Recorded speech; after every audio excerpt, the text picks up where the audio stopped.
everyone, welcome back to QSR Nation, your weekly source of food service marketing and business strategies for success. Here are your hosts, Josh, Beth, Tony, and Grant from the PFS Brands National Headquarters in Holt Summit, Missouri.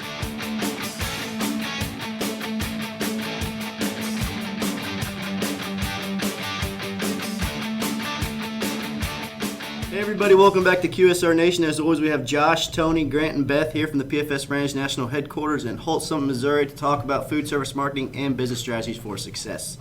Today, we're very honored to have Adrian Gostick on the line with us today. He is the author of over 15 books, including one released last spring called The Best Teams Win. So, welcome to the podcast, Adrian. Hey, thanks, Josh. Thanks, everybody, for having me. Welcome. Awesome. Glad to have you here. Yeah, we're pretty excited. We've started to read the newest book. We've read The Levity Effect, and we really enjoyed it. So, if you wouldn't mind, just kind of go in and tell us a little bit about your background and how you got to where you are today. Well, you bet. For 20 years now, my co-author, Chester Elton, and I, we've been researching and working with a lot of great organizations in food and beverage, as well as manufacturing, finance, all sorts of great organizations around the world, trying to move their employee engagement scores and working on their cultures. And one of the things that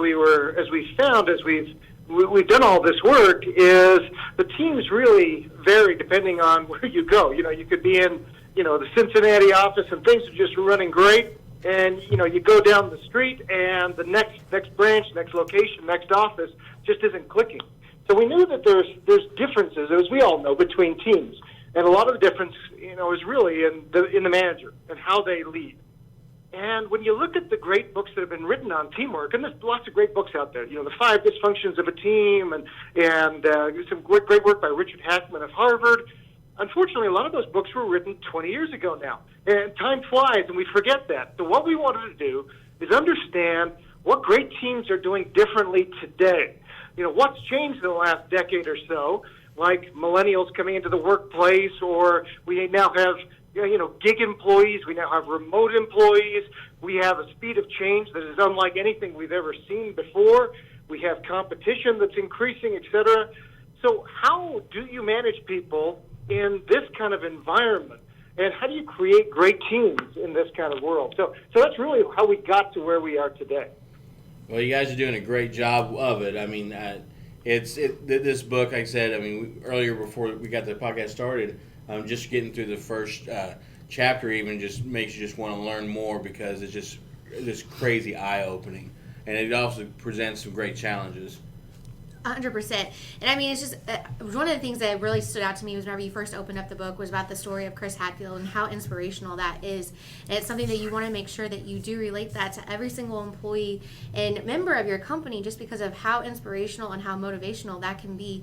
And it shows that genuine appreciation and just that empathetic nature that you want every single person to have within your company. Yeah, it's so true. Chris Hadfield, for those of you who don't know, he's an astronaut. Was the commander of the International Space Station, and for 6 months ran an amazing team up there. They were not only, had tremendous success with their scientific experiments, everything they were doing up there, but when we met Chris, one of the things he told us is that in 6 months, his team never had a single disagreement, never a single argument, which is pretty amazing considering most of us in our teams can't go a day without arguing, let alone 6 months. Yeah, these guys share an office and they argue all the time. So, I think that's right. That this is sort of the epitome of today's modern team leader. And how did Chris do it? Well, he got to know his people. He moved to Russia for a while because a couple of his astronauts would be Russians. The cosmonauts there. He moved to America for a while to learn, because he's a Canadian guy. He moved to America. He learned, how his American, astronauts grew up. He learned Russian. He got to know their lives. They even role-played how they would help each other if they lost a loved one while they were in space, which actually did happen to one of the astronauts, but they were ready for it. Because by the time they launched themselves into space, they knew each other's backstories, they had each other's backs, and they were a solidified team. Yeah, that's definitely great. That's a great story. Yeah. I know, like I said, we've all started to dive into the newest book, Best Teams Win. It seems like it really covers the 5 disciplines of a great leader. Is that correct? Well, it does. One of the things we did, we said, look, there are a lot of good foundational books out there on leading teams. And, we didn't go into things like other books will talk about, like, you've got to build a trusting relationship. You've got to communicate with your people. Well, we tried to find were the 5 disciplines that are a little different than people, and sometimes counterintuitive. For instance, one of the things we found and now this is based on an 850,000 person study from every industry, from food and beverage to manufacturing to healthcare, et cetera. And so one of the things we found is that in great teams today, they challenge everything. Now, that's not what we were trying to do 10 or 20 years ago. We followed the Deming world of we tried to create harmony in our teams. That's not what we're seeing anymore. We're looking for teams. Now it's not like every day you're arguing things out, but we're really asking our people in these great teams to say, how can we be doing things better? How can we serve our customers in a more efficient manner? How can we make our products and our processes more efficient? And the great teams that we've studied are always on the lookout for those great ideas, and they're not afraid sometimes to have discord in their teams. It's unfortunately a lot of times as managers, if somebody is a little, they want to swim against the current, why are we doing this way? We tend to push them out of our teams. What we find with the great team leaders we've studied in this book is that they actually embrace those people. It's about inclusion. It's about listening to various voices. And we saw some tremendous success because of that. And that's a great point. And, one of those things with having leadership and the inclusiveness that we're looking for, how does that reduce turnover in the workplace? And especially whenever you mentioned it earlier, with the different demographics that you have in all workplaces now, the Gen Xers, millennials, all of those.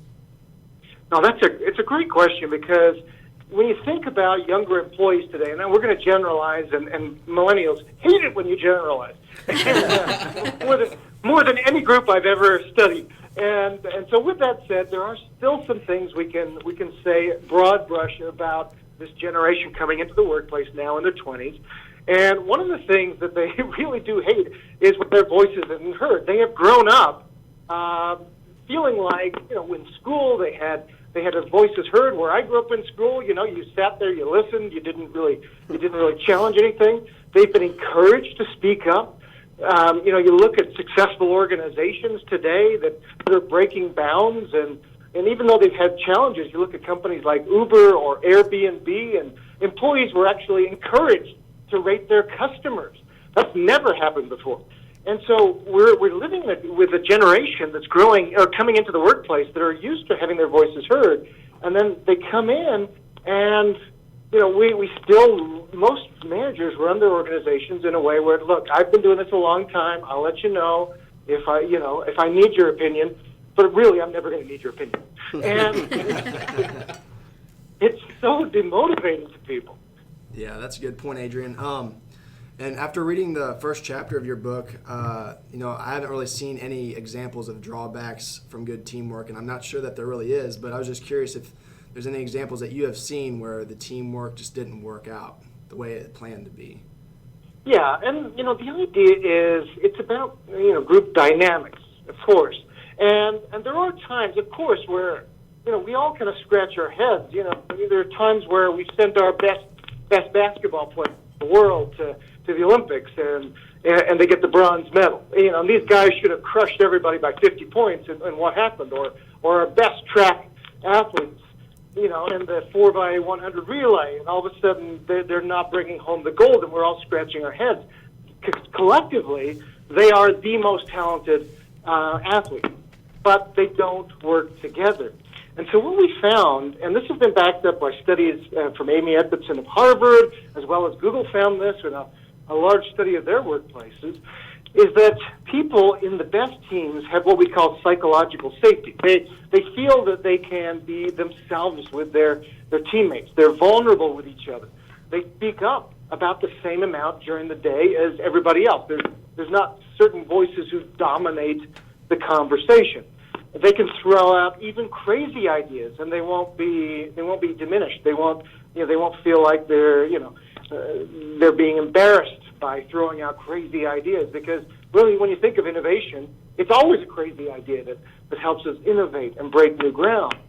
So, yeah, there absolutely were lots of examples, unfortunately, of poor team performance. And usually, sometimes it's the players, but often it's the manager who doesn't know how to break down these bonds and build up that psychological safety that a team needs. And that's a great point. I mean, whether it's a team leader, a manager, or even the CEO, that leadership position, that role is very, very key and vital. So what are a few simple steps that, if you're a leader, that you could do right now to help create more of that teamwork in your business? Yeah, that's another good kind of starting question is, where do we begin with this? And one of the first things we got to understand is, in the past, one of the reasons that we just haven't seen any movement overall in employee engagement scores, even though we've all been worrying about trying to get our employees engaged for years, is that we've been doing it wrong. We've been worrying about the masses. We try to implement, employee recognition programs, which are all good, but they're not specific to an individual. Or we try to implement, pay for performance, or all these other things. What we found is that, and I know this sounds like a kind of duh, but managing or working is a very individual experience. I am going to have a very different motivators than you will, Tony, or you will, Josh, or Beth will, Grant will. We're all going to be very, very different. And what we find is that the best managers we started studying get to know their people on a very individual basis. They get to know what motivates them. I'm, for example, more driven by creativity and working more autonomously. While I have a fellow who ran sales with me, his number one motivator is friendship. Well, if my number one motivator is autonomy, who am I going to send to the trade show to get the latest ideas and meet people and connect? Well, it's obviously going to be Lance, who works for me, versus myself. And yet we try to force people to all be the same. Look, you all be team players. Well, some people aren't. Doesn't mean they can't be great employees for you. We have to figure out what drives our people. They're going to be more happy. This comes back to what Beth was asking earlier about retention.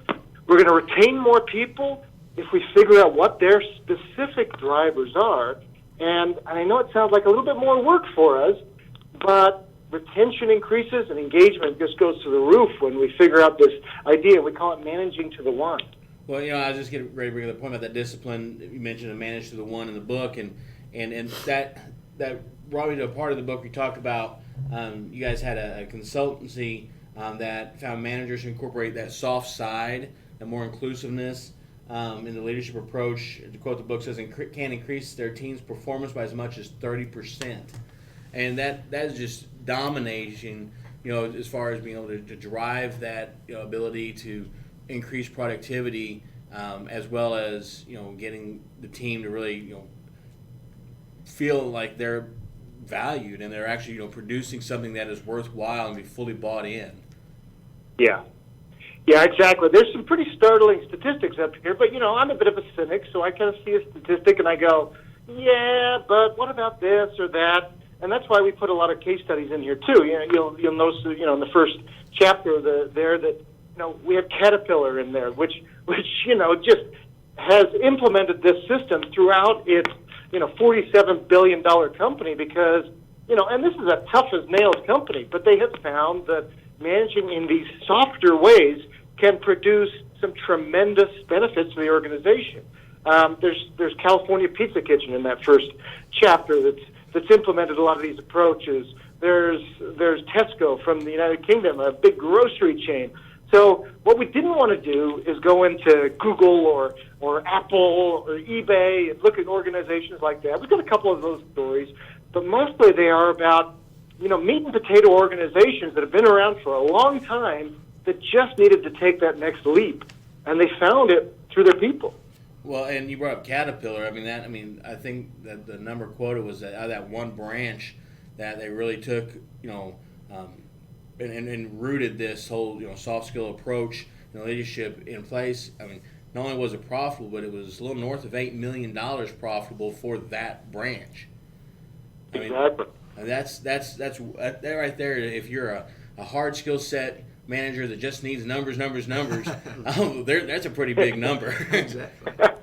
Yeah, and a lot of people listening, maybe they're wondering too, how do I prove this out to my leadership? And what we usually do is we go in like a case, like you would, like an attorney going in and making a case. Look, here's what happened here. Here's what happened here. but we really don't believe it until we try it ourselves. And that's what Caterpillar did. They said, great, here's one factory. We have hundreds of, tens of thousands of employees. Now try it out at one factory. And they did. And all of a sudden, as you say, an $8.8 million increase in revenue that year, 70% increase in customer satisfaction, et cetera, et cetera. Then all of a sudden it becomes systemic because they realize this isn't just a nice thing to do for our people. This is really how we should be managing. Yeah, for sure, and it kind of goes back to managing the one, like you said. I know here at PFS Brands, we recently took the Colby A, and then what was the other one, the Clifton Gallup? The Gallup. The Clifton Gallup strengths test, just so we all know our strengths and weaknesses and kind of manage to the one like you were talking about earlier.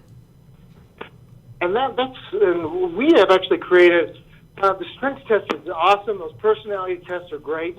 As we work with organizations, a lot of times they'll have the one assessment they use, and it's almost like their holy grail. It is the only one true assessment. And we kind of go, that's great, but there are a lot of other things that other sort of assessments can tell you. And the one thing we found that was missing with all the assessments was that really there was nothing to help people understand really what they were motivated by. We can tell you what you're strong at. We can tell you what your personality and how you'll react to situations. But there was no scientific assessment out there that helped you understand what your core motivators were. So we actually created about 5 years ago now an assessment called the Motivators Assessment. And it was created by some psychologists. It took us years to develop. We tested it around the world, and now more than 60,000 people have taken this assessment. And it helps you understand really what motivates you at work. And we found 23 different human drivers, everything from creativity to learning to excitement to money. And they're different. We're all very, very different. And so that's one of the things we have done and that we talk about in The Best Team Wins is we bring these ideas of these motivators in to help you really understand what drives your people in their work. Well, and we've talked about how, some of you challenge everything. We talked about managing to the one and stuff, but, that really, I think, speaks loudly to the creating the alignment, around serving, not just your customers, but your team ultimately, to get that place, there where they know, hey, this is what's motivating my team. These are their strengths. These are the things that matter to them. So, how can I not necessarily profit from that, but how can I help them really be the best them so we can be the best team? What is the most what's the most surprising number one factor that you found out in a lot of these motivational tests? Or the motivator a couple of things that were kind of surprising to us. The first is that while autonomy is, in fact, Dan Pink wrote a book about drive, human motivators, and he said autonomy is like the number one driver of human beings. And what we found is actually that is true for older workers as we get into our 40s, 50s, 60s. But what we found is absolutely not true for people in their 20s. It's actually one of the bottom motivators. And so we tend to think of all people as the same. Everybody's driven by autonomy, when actually there are huge generational differences sometimes. And autonomy is one of them, where, again, we think, and I'm broad brushing, I know, but we think about millennials, and they've been brought up to work in teams. In school, everything was team-based. And all of a sudden, we bring them into the workplace, and we want you to work in the Toledo office by yourself, and we'll let you know how things are going. And as one millennial I interviewed said, she said, autonomy. She says, that's terrifying. And so we tend to think that everybody's the same. Another one was recognition. So while recognition is one of the bottom motivators for people later in their careers and who are managing other people, it's one of the top motivators for people in their 20s. So again, a little bit of a disconnect. People earlier in their careers want to be recognized by their bosses. It affirms them. And yet, again, there's been lots of writing about intrinsic motivation. No, people are more intrinsically motivated. Well, they are later in their careers, but earlier in their careers, they need you, Mr. Boss or Miss Boss, to reward them and to recognize them and let them know how good they are doing, or they will leave you. It's that simple. Wow, yeah. I was curious, where did financials and things like that come into play for motivators? Yeah, and what we find is that there is, and we thought there would be a higher proportion of people younger who are motivated by money, and it's actually a smaller percent. About 11% of millennials have money as a top 7 out of 23 motivator. So call it the top quadrant, just for argument's sake. So only 11%, whereas 67% of millennials have like the term impact. They want to make an impact in the world. So 2/3 of millennials have impact as a top 7 motivator out of 23, but only 11% have money as a top motivator. Now, it doesn't mean that money's not important. Money, we find with younger workers, is more of a threshold issue. So if you're not paying me enough to pay my student loans, pay my rent, get a car, I'm probably going to leave you. I'm probably going to move around. But if I pass that threshold, and if I'm making enough, and you're giving me things, the top 3 motivators for 20-year-olds were impact, learning, and family, which was fascinating. So if I have time for my family, my tribe, my friends, if I'm making an impact, and if I'm learning and growing, there's a much greater probability that I will stay with you and do great work than if it's just about the money. But you're still going to pay me enough to keep me here. So it's a threshold issue and a satisfier more than a motivator. That's definitely fascinating for sure. Well, especially, you talk in the book about how, again, speaking in generalities here, but, millennials will move through a job faster, about a year and a half, I believe is what was quoted, and versus someone old like me, who you might stick around for, 5, 6, 7 years. Do you think that threshold when we just talk about those things there, do you think that threshold is more imperative to helping build those younger teams, those generational teams, or do you think that as something that, as long as we're feeding the impact and you make sure they have enough time to do what they want to do with their family and stuff, that money maybe, is going to be less of an issue? Just, I know you just said that they'll probably leave you, but if you feed those other 3 more, as someone, who looks at the money motivated side, is that something you think you can hold people in today's workforce without the money side? Yeah, no, it is a good question because we're hearing a lot of different themes coming. When you look back to the Occupy Wall Street movement, and a lot of us older folks think it was about younger people just feeling disenfranchised. They're mad at the world, but we didn't really know what. So as I interviewed a lot of younger people for the book, what they said was, no, you're not getting it. What we did was we entered the working world, and we found ourselves working for low wages, being ignored. We had no voice. We felt disenfranchised. We felt unimportant, and we were sort of kicking against what we were finding, and so the idea to focus simply on compensation, you'll never win. There's always going to be somebody who will pay more. And that's why these ideas about, creating a learning organization, creating an organization where people understand the mission and how they're contributing to it in their specific way, making sure they have time off for their family. So the CEO of Bell Helicopter, and one of the people we interviewed for the book, told us, he said, we had a big project this last holiday season. And he says, I had a group of people who needed to work on this big pitch. And I said, look, guys, you have to work over the holidays, but I'm going to pay you this huge bonus January 1st if you do this for me. And he says, my older workers, to a person, said, yeah, we'll do it. He says, my millennials, to a person, said no. I got family obligations. I'm doing stuff. I'm doing fun things with my friends. No thanks. And he says, it was eye-opening for me. He says, I couldn't pay them enough to do this. And so he says, I realize we have to change the way we manage this new generation. They're looking for different things than we were. Now, but, it's a good question, though. Will they get to a different point when they have mortgages and kids and et cetera? Yeah, perhaps. Generations and all of us do change, and not everybody is the same. So this is one little case, but our statistics are showing us there's some really interesting things here we shouldn't ignore as managers.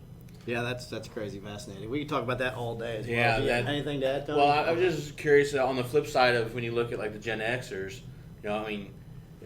they do have mortgages typically now. They do have kids, and you said those 2 guys there, that took the money. What about the value that you have to balance with them as well?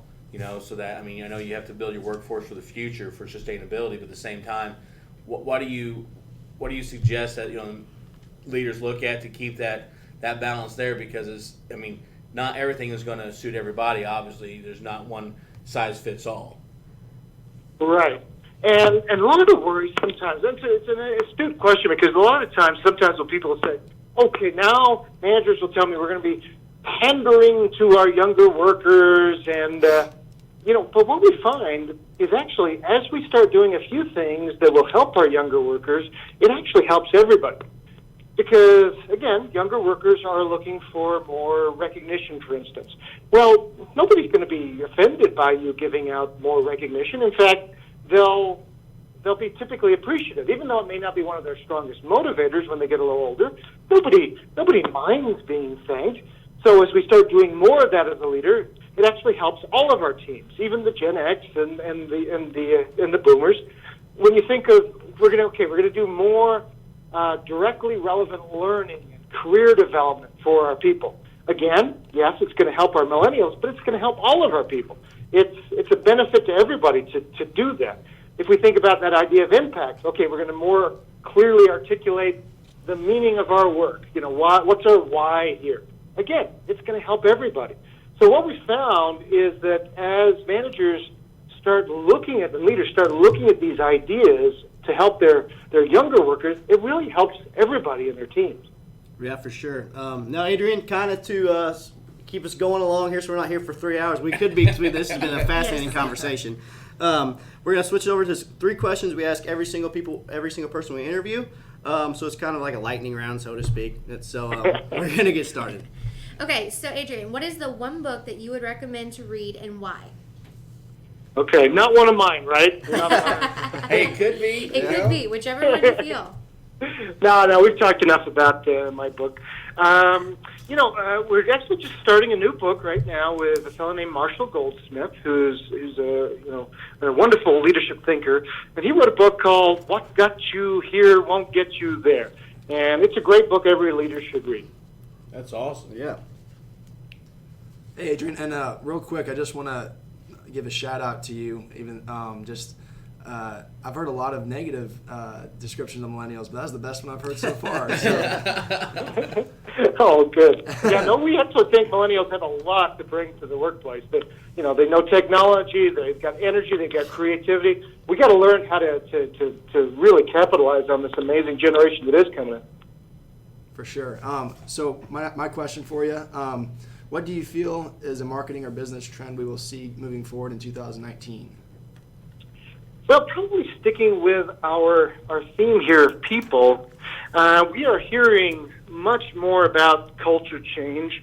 Sometimes people ask me, "Oh my gosh, you must work with a lot of really diseased cultures that call you in." It's like, no, they never call me.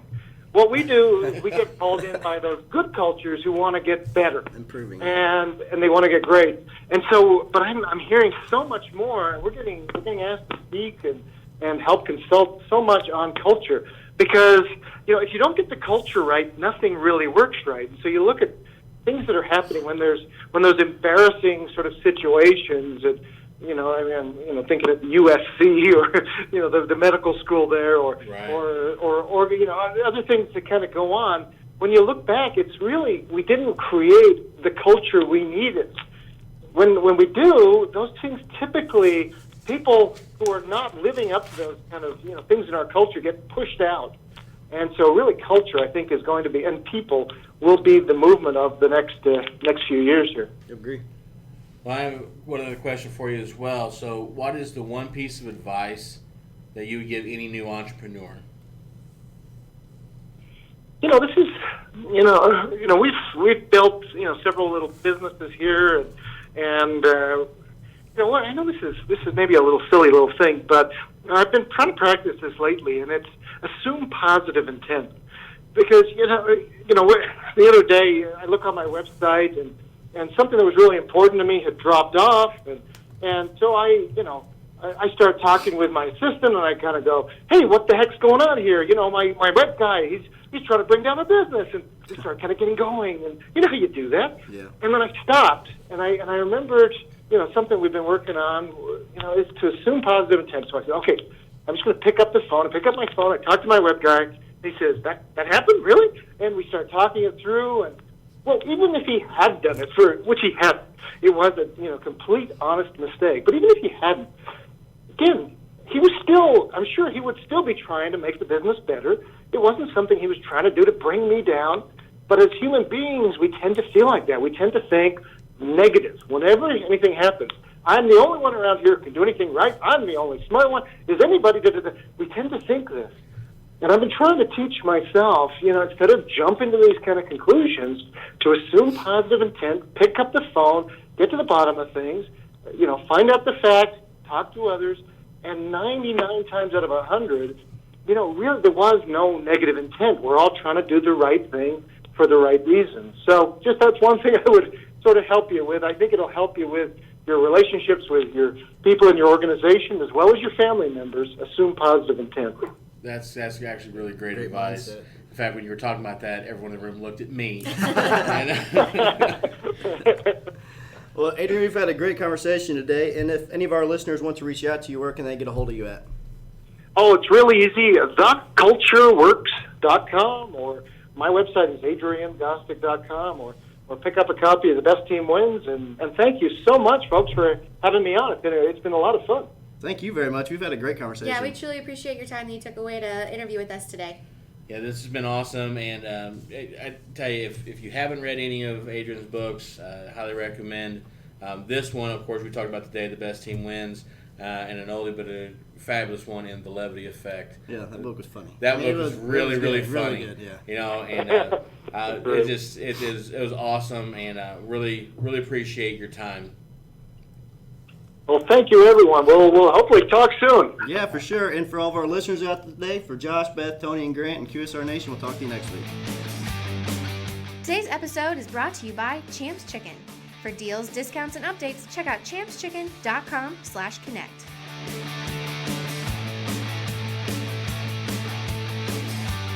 Be sure to stop by next week for another episode of QSR Nation. And be sure to check us out online at pfsbrands.com/podcast.